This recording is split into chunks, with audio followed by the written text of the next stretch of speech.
live. Hey, it's Jonathan Harmon with the J. Harmon Home Team, powered by Keller Williams with my buddy Brian Hercules here, fellow Rotarian. Yes. And town manager for the town of Smyrna. Town of Smyrna. That's correct. And just a guy that's done a whole lot of cool stuff, huh?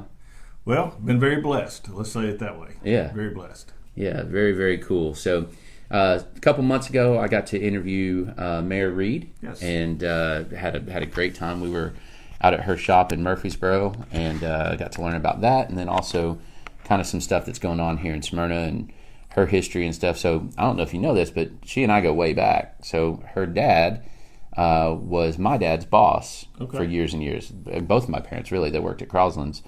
And so I've known Mary Esther since she was in high school, and I'm not going to tell you how much younger because I don't want to embarrass her, but anyway. No, go ahead. I think she'll be fine with that. No, she's awesome. So we're really blessed to have her here in Smyrna, and you as well. You are tearing things up, man. Well, we're having, I tell you what, we've got a great team, and it's been an awesome experience to work with this team here in Smyrna. We've got a lot of big ideas, and we're working very diligently to make them come to reality. But you're not being crazy about it.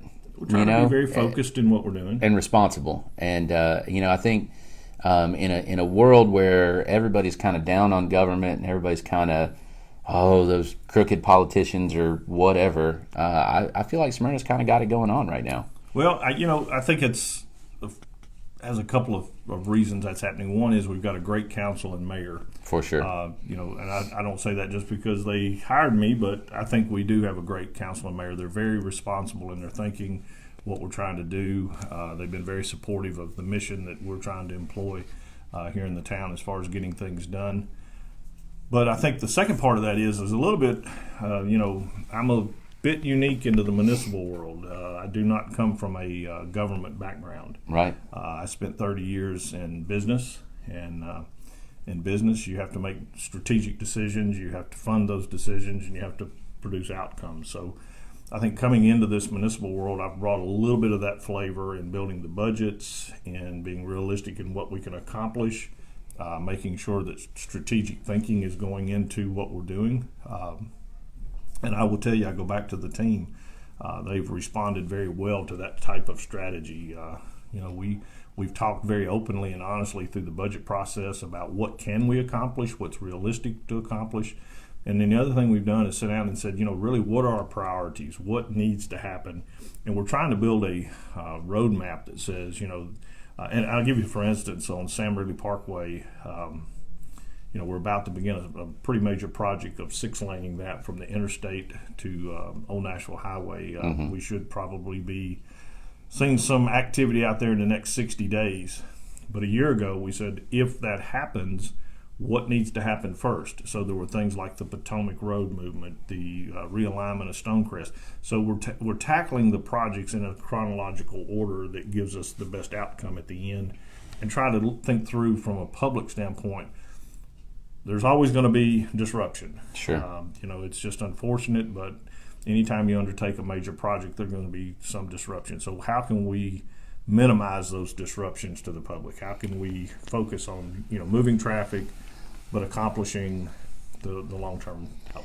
And, I think most people's biggest complaints with government are going to be irresponsibility, right, with funds, right? It's our money. Sure. Don't waste it.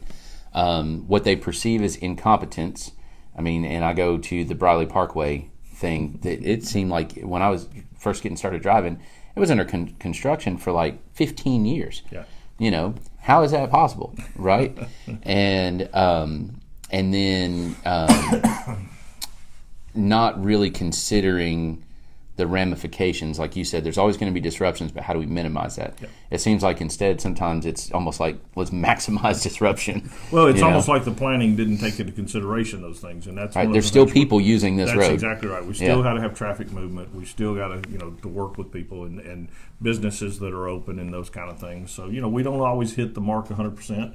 But at least you're thinking about it. We're thinking about it. I think that comes from, in my previous life, prior to coming to the town, one of the jobs I worked out of Columbus, Georgia for a little over 22 years. And my job was a region job, and I was traveling through Atlanta, Georgia, probably twice a week. Poor And guy. this puts me back about 30 years ago when this was happening. And if you remember, same thing, Briley Parkway, magnitude of in Atlanta, there was construction in Atlanta for 25 years. It's At least. At some point, did somebody not stop and think about how to do this? Is there not Right. a better way, to keep that as about 30% that's mandated? Our rainy day fund now is somewhere in the low 70%. Which is, literally more than double what the state mandates. Yeah. And that just says that Smyrna, as a government, as far as, all of the services that are provided, will be able to continue even if we have something catastrophic. Yeah, and, before I get too far into that, because I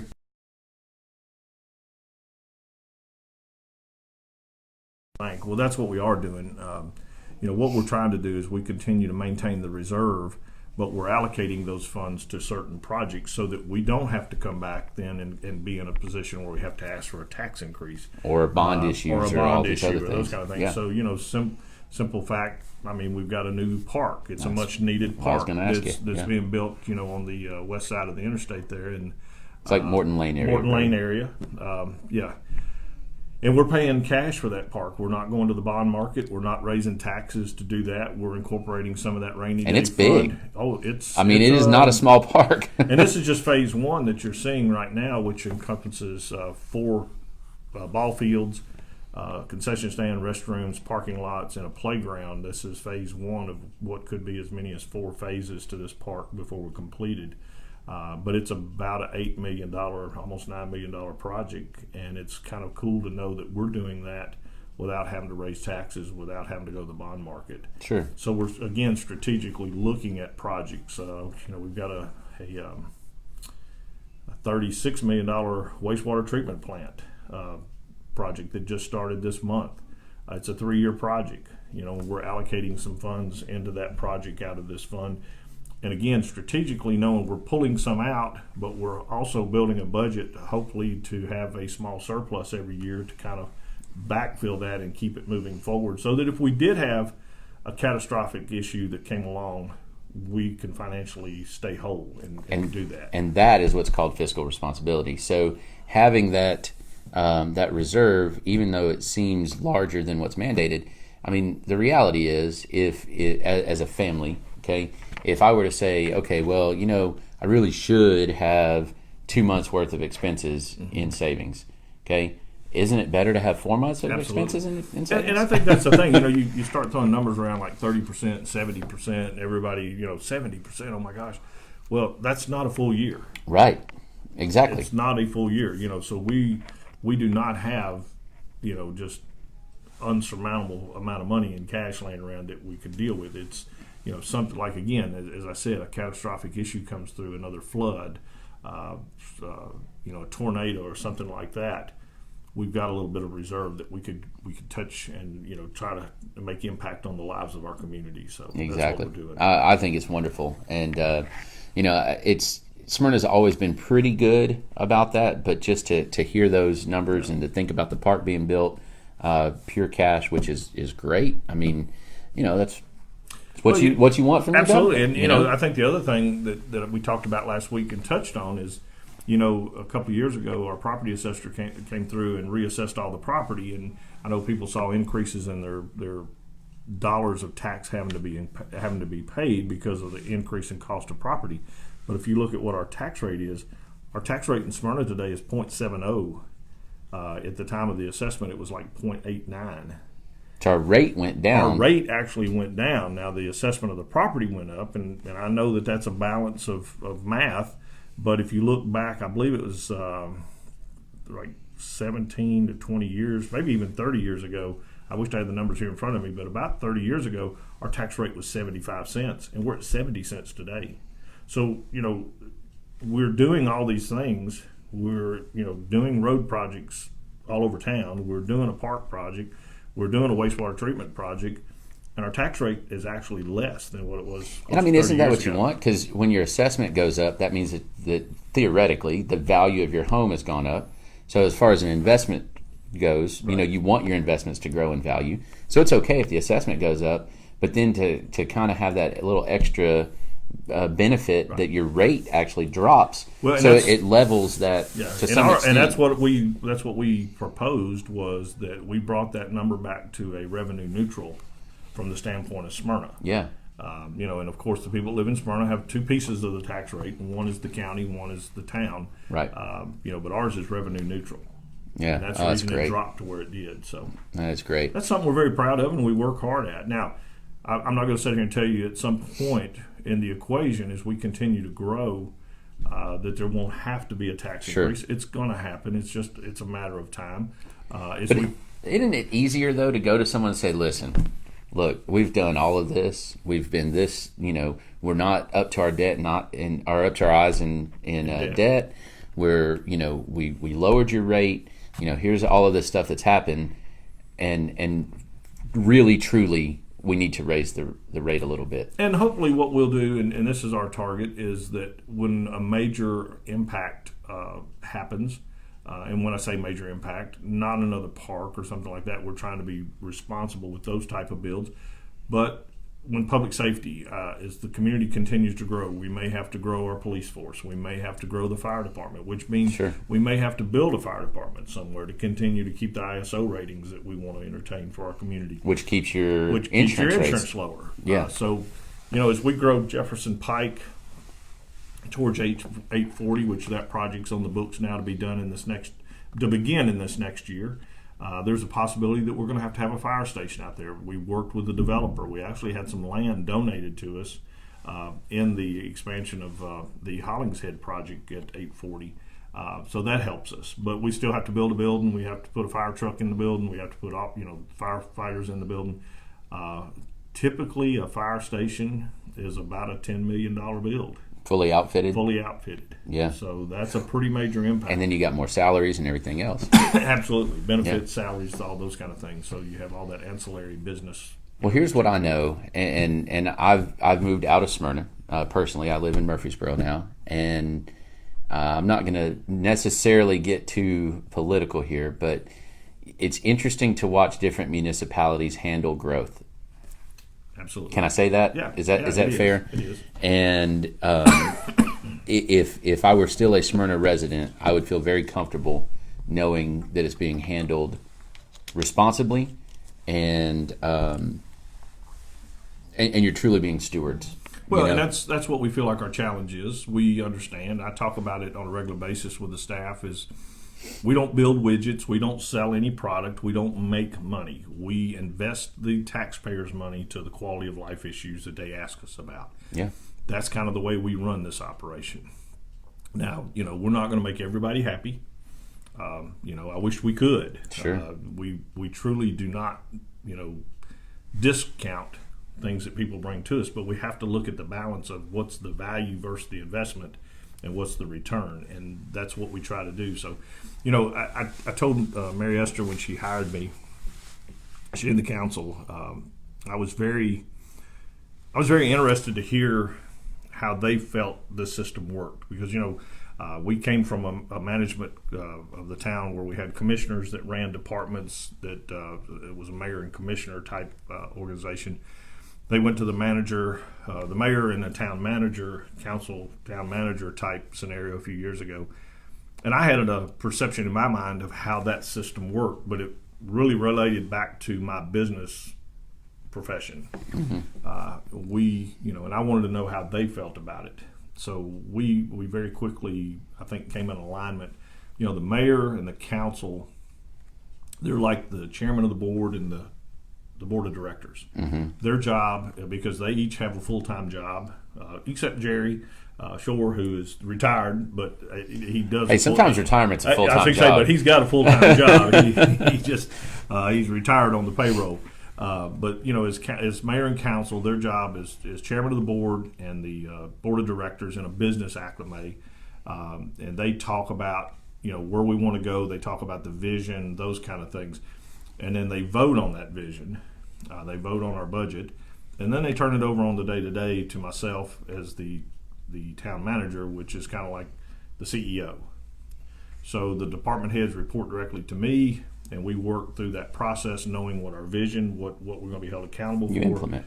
We implement. We put rubber to the road. Yeah, that's what thinkers and doers. That's exactly right. So, it's an interesting concept. We have two people, myself and Jeff Peach, our town attorney. We're the only two employees that work directly for the mayor and the council. All the other employees report directly through the town manager, through a department head. So, but Jeff doesn't have anybody that reports to him, huh? He doesn't have anybody that reports to him, but I think his job and his plate is full because he has to keep us all out of trouble, That's make right. sure we're doing it right. So, that's right. He's been great counsel to me, and he's a good guy. He's a pleasure to work with, and I really truly believe, Jeff and I have talked about this. He and I are a team. He knows everything we're doing.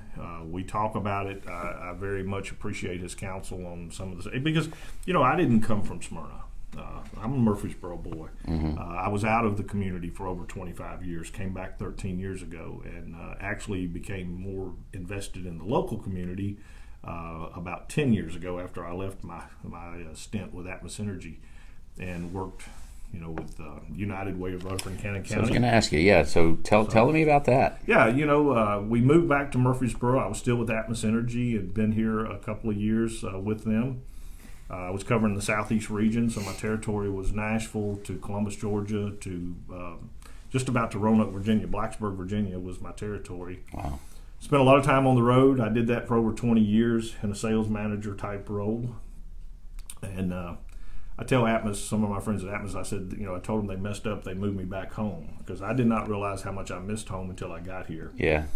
After being back for about 3.5 years, we began to talk about my career going either to a corporate office or one of the regional offices in one of the other states. And I was like, I really don't want to leave Rutherford County again. I love it here. And my wife and I talked about it, and she's my greatest partner. I mean, she and I, we discuss everything. And if you know us, when you get one, you get both. I told the town they got a partnership. They got 2 for 1. Right. She is a great ambassador.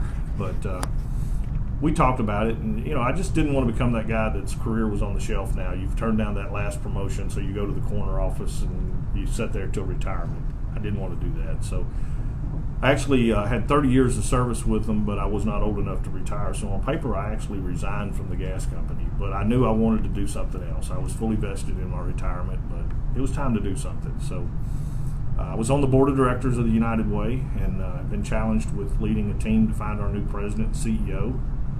And I told my wife one night, I said, if I had 5 more years in with the gas company, I'd apply for this job. And she challenged me. She said, why are you waiting? You've been talking about this for years. So I actually resigned from the gas company and applied for the job with United Way, and was very fortunate to get the job. I wasn't guaranteed the job, but I felt strong about my abilities to do that job. And I loved it. It was a great job. And we rocked along and made some improvements and did some things, and the community responded very well. And 3.5 years into that stint, Paul Latour knocked on my door and said, hey, we've got an opening in economic development, and with your background in utilities and working with industry and stuff, it makes a lot of sense. And I was like, not really looking for a job. I love what I'm doing as president and CEO of the United Way. And he said, well, let's talk. So I said, well, I'll at least talk about it. So we did, and he made me an offer that I couldn't refuse. And he's very convincing, isn't he? He's very convincing. Paul's a great guy, does a great job for the community. He is. But it was just a really, and my wife and I, when we got he's with the chamber, by the way. Yeah, he's with the Rutherford County Chamber. When I got to United Way, one of the things that I think happened for us is my wife and I discussed that, going forward, we liked the idea that the job we were in selfishly provided a living for us, but also put us in a position where it was time to give back to the community. It was time to take the skill sets and the tools and the things that I had learned in business and employ those in something other than chasing the bottom line of a shareholder's value. Nothing wrong with that. Sure. But it was time for something different in our life. And yeah. So that's what United Way did for us. So going to the Chamber of Commerce, that was one of the things that my wife and I talked a lot about. And at the end of the day, bringing jobs to the community and putting people in position to be able to support their families and enjoy the all-American dream of buying a home and providing for the family is huge. And that opportunity is exactly what the role of economic development gave us. So it was an easy change. Yeah. It really was. So we pursued that and did that for over 5.5 years. Had a great time, and then I got a call from the mayor one day, wanted to have lunch from Smyrna, and I was like, okay, well, there's a project we're working on in Smyrna. She wants to know what we're doing. So we sat down and we were having lunch, and she said, Harry Gill, who was at the time town manager here in Smyrna, he's talking about retirement. And a couple of our council members have been talking, and we'd love to have you come down and apply. We can't guarantee you the job, but we'd love for you to apply. We'd like to interview you. So were you surprised? I was shocked. I really was. I didn't see that one coming. I didn't see the chamber coming. I'll be honest with you. I just, I was very, very humbled that somebody would think I could do this. But we sat down, my wife and I, it constituted another table conversation for us. And, we thought about it, and what a neat way, again, to continue to support your community and impact the quality of life. So I sat down and talked with Paul. I didn't want him to be surprised, and he said, whatever you do, if you decide to, pursue that job, I support you. If you don't, you got a place here. So it made me very comfortable in doing this, and so I applied, and I think Mary Esther told me there was over 90 applicants. And, no kidding. She said that they really wanted me to come down, so they offered me the job, and it has been a tremendous. It's been fun. Yeah. It's and I tell people, everybody asks me, so well, why'd you go to the town versus staying with the chamber? Why did you leave the United Way, to go to the chamber? And it's one of those things where at this point in my life, and if you do the math, 30 years with Atmos, 3.5 years, 5.5 years. I was about to make a comment about that. That's a lot of years. It's a lot of years. I've been doing this a long time, and I'll be 59 years old next month. It's not like I'm a spring chicken, but I'm not over the hill yet. I'm getting close. But I wanted to continue to work. I enjoy the work, and especially work like this, and the work that I've been blessed to be able to do over the last 8 or 9 years out of the corporate realm. It's just been fun. Mm-hmm. And selfishly, it's kind of nice to be wanted. When somebody's knocking on your door looking for you, that's kind of a nice place to be. Yeah. But it's also, been such a blessing for us that it's challenging. It's a different challenge every time. Each of these jobs have been different, and it keeps me fresh. It keeps me excited about my work. The other day we were talking about, I spoke to the Rotary Club in Murfreesboro, where I used to be a member. Great friends there and everything, but I told him, I said, I spent 30 years at one business, and then once every 3 to 5 years it looks like I'm changing jobs. I said, I don't want anybody to think I can't hold a job. Somebody's been looking for me. I haven't been, without work. So, but it's been fun, and we really are. We love Smyrna. It's amazing. In just a year and a couple of months now that we've been here, I feel like I've been here all my life. Mm-hmm. It's a great place to call home. It's a great town. We've got a lot of things going on. I love that you just jumped right in. I mean, you're at all the community events. I pulled up a picture of you in a little photo booth that we had at the Simply Smyrna thing, and it was an easy fit for you. It really was. And you're doing a great job. Let's talk about some of that. So you mentioned the expansion on Sam Ridley. You mentioned. It's the wastewater treatment plant. Yeah, the wastewater treatment and the park. The park. Yep. A couple of other big projects that you might want to know about. We've just completed 3 smaller projects. Let me touch on those. Stonecrest realignment, which helped traffic flow through that. Oh, that area was a disaster. Yeah, it was, and that fixed that area. The move of Potomac down from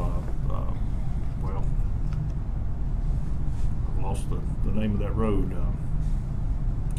Where Panera Bread and stuff goes in. When we moved that down, what we were trying to accomplish is the stackability. Those 2 red lights were too close together. So knowing that the Sam Ridley widening was coming, we wanted to separate those red lights. So that worked out very well. And one of the ancillary wins on that also was that opened that River of Life Church. They actually sold their property, and we now have several economic development projects going there. One of them is, it's not a secret anymore, but there's a new Marriott hotel that'll be going in there. So Smyrna's getting a Marriott? getting a Marriott. What in the world? Yeah. So we're really excited. I remember about when that. there were no hotels. Yeah, now there's That new one. all of Sam Ridley was a drag strip. I mean, just a road. Yeah, you're right. We know. So that was nice. And then another one that we just completed this past weekend, in fact, Swan Drive and Weekly Lane. A lot of truck traffic coming through there with Taylor Farms, Vijon, and the steel plant there. And all the little businesses, too. Yeah. So we put left turn lanes on all four corners, all four parts of that, so it helps with the traffic, truck traffic through there. And then we finally got to complete the Weekly Lane resurfacing that was still pretty rough on that end. So that's done now. And then another project that we're real excited about is Enon Springs West, which is the straightening of Rocky Fork Road. For a couple of reasons, and I'll speak to just the road itself. We've actually purchased the right-of-way to put a 5-lane road from Hilltop at Old Nashville Highway all the way to I-24. Well, one of the reasons we want to do that today, we'll actually be putting a 3-lane road today, but we have property for a 5-lane road. The 3-lane is so we can get traffic to the schools and safe traffic to the schools. That's having the turning lane. Having that turning lane, those kind of things. So we're really excited about that. We've had a little bit of a slowdown on that project with moving some phone poles and stuff. Those poles came down last week, so we should be moving forward. Hopefully with getting from the curve to the schools completed by end of year, and then by end of February all the way out to Hilltop. That road will be open. Very nice. That's the plan at this point. Of course, weather could play into that, but we'll keep our fingers crossed. But there's a couple of other things about that road that are very interesting. One is that's where we'd like to continue to pursue a third interchange into the town of Smyrna, which almost kind of turns that intersection from the interstate all the way to Hilltop is our gateway, similar to what's happened in Murfreesboro with the gateway. Sure. And we've actually already put a gateway overlay in place to kind of control some of the growth out there. Good. To give us that look that we want. But even past that, I'm real happy to talk about, we have been meeting for the last 5 or 6 months with Franklin, Brentwood, Williamson County, Nolensville, Rutherford County, and Smyrna.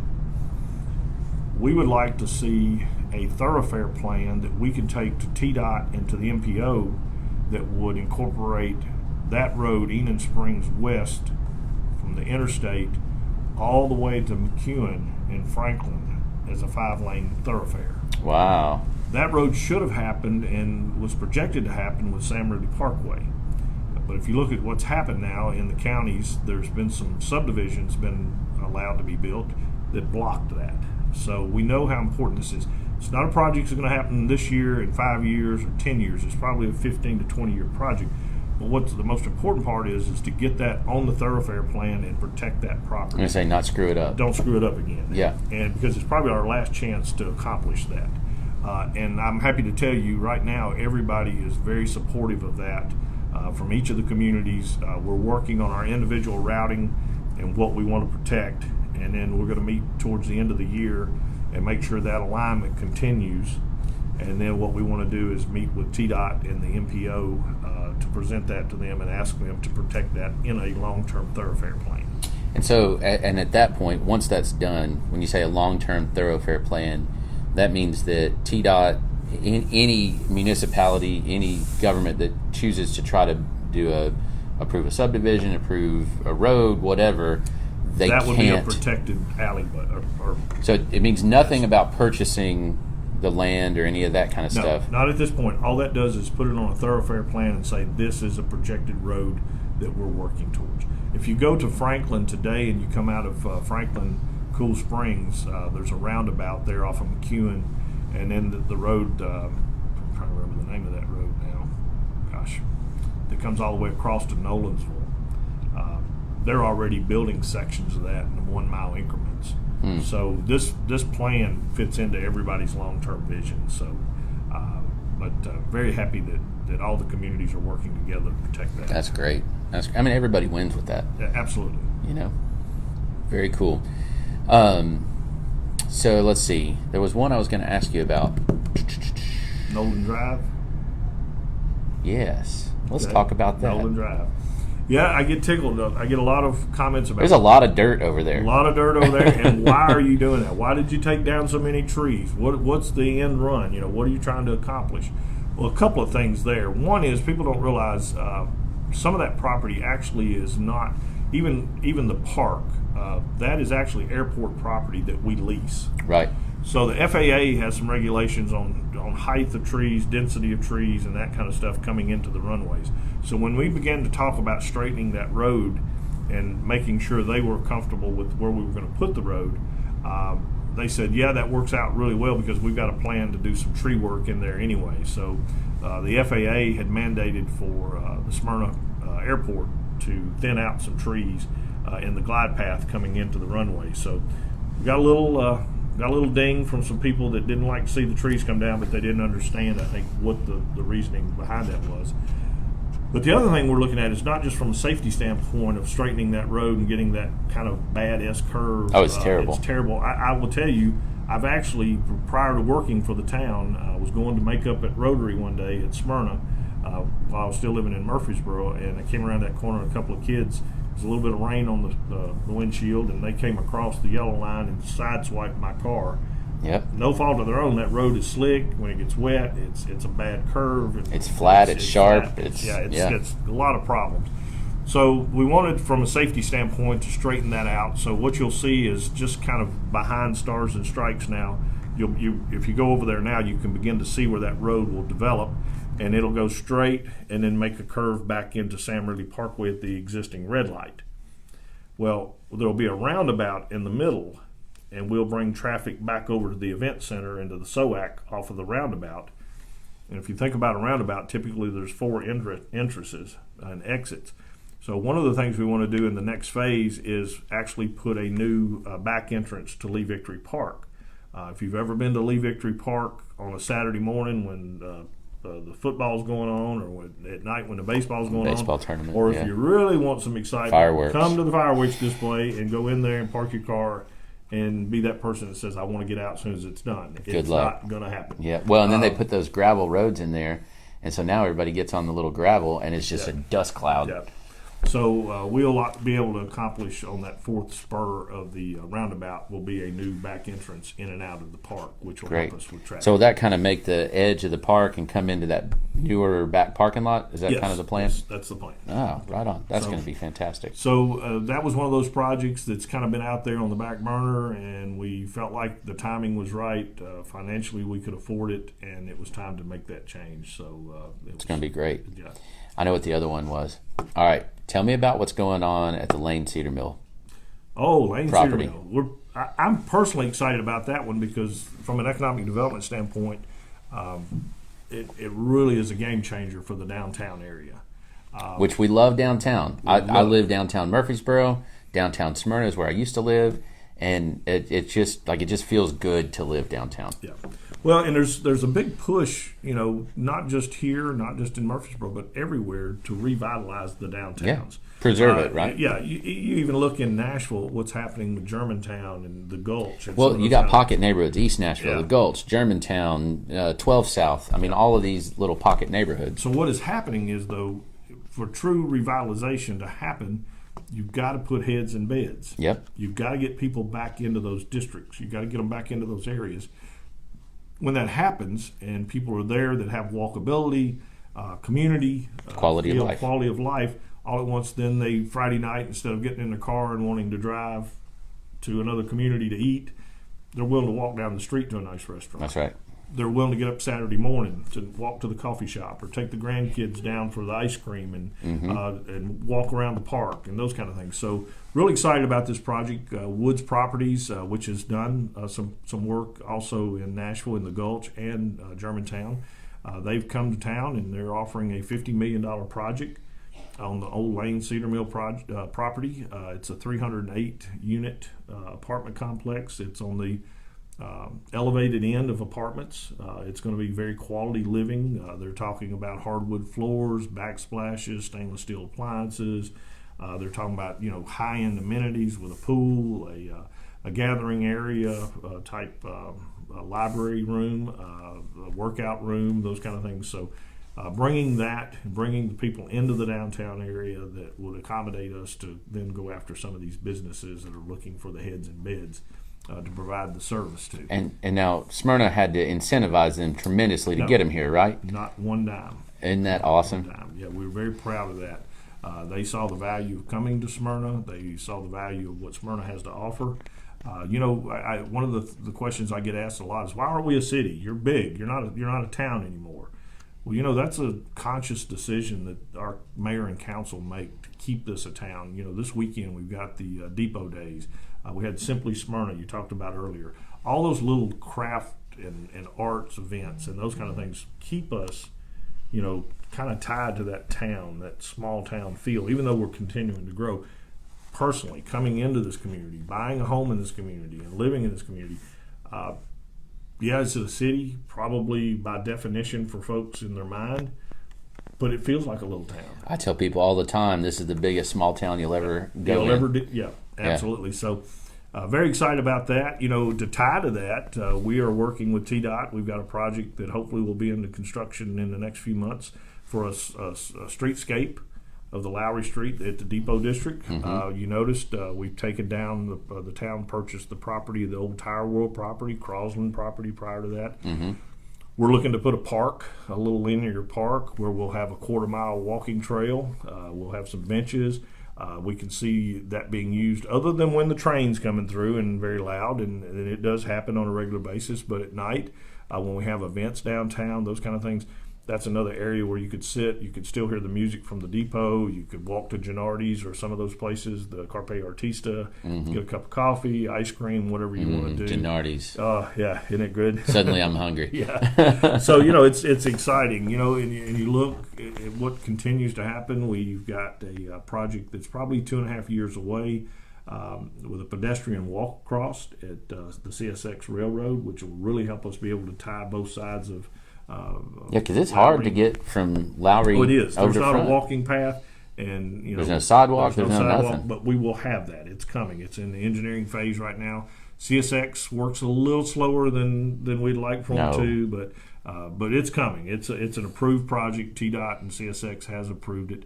Another thing that I'm excited about after Depot Days, we should be seeing the construction at the actual depot. We had a grant awarded to us, and we're going to be putting a cover on the back of the depot for the bands and stuff to perform and get them out of the weather. And one of the things we did, Mike Moss, our parks director, and I sat down, and he shared with me a vision that I fully supported. But we're going to put some benches back there. I know if you've been to one of our events, sometimes you have to sit on some bleachers. We're actually going to put some benches back there, but what we're going to do is put curved benches to give kind of a small amphitheater feel. Yeah. So that I'm excited about that. Oh, that's going to be really cool. Yeah. And get the bands where they'll have a little cover for the heat, and also if it rains and their equipment and that kind of stuff. So yeah, that's fantastic. That's all coming. I'll tell you what, man. It's really a great place to be. Revitalizing the depot itself. I mean, that building sat empty forever. And it's just a cool building. It's super cool. I can go down there and I just picture, in the 1800s, with the train coming through and the mailbag that would, the train would slow down and the mailbag would be hooked to a hook on the outside, and across the street was the post office, and the postmaster would come over and start separating the mail and put it in the boxes, and the families would come downtown in their covered wagons and their horses and their in the early stages of Smyrna, then to the Model A's and the old trucks and the farm trucks. Crosland's was there at that time. It's just a cool thought to think through all of that and kind of see it happen and then transition of what we've got down there today from previous. I think we're doing a really nice job of continuing the heritage, but growing the future. Yeah, I agree with that. Well, man, this has been awesome. And if anybody has questions, can they get in touch with you? Absolutely, or call someone here at Town Hall and ask for the town manager, or come by. I will tell you, I tend to get a lot of meetings on the calendar, so I'd say just drop by. You can take a chance. If I'm in meetings, unfortunately, I won't be able to visit with you, but if you'll call Tiffany Lawson or call the front here at Town Hall, they will get you on my calendar. I'm happy to meet with anybody. Because I work for you. I work for this community. And you really believe that? Like, that's not lip service from you. No. And some people it is, and it's not from you. We work for this community, and we're going to answer to this community. That's awesome. we'll sometimes have to agree to disagree. We're probably not going to agree on everything, but we will do our very best to try to satisfy the community. Well, very good. Hey, come to Depot Days. Come check out what we're talking about. I know you'll be there. We got a car show Friday night from Yeah. 6 to 9. Come by for the car show and some music. And then Depot Days on Saturday. It's an all-day event. Come by. I'll be there. 10 to 4, I think, are 10 the to hours, 4 right? on Saturday, yes. Yep. So it'll be lots of fun. Yeah, absolutely. Brian, appreciate Hey, you, man. Jonathan, thank you. Appreciate you. the opportunity. And thanks for watching. It's Jonathan Harmon with Brian Hercules.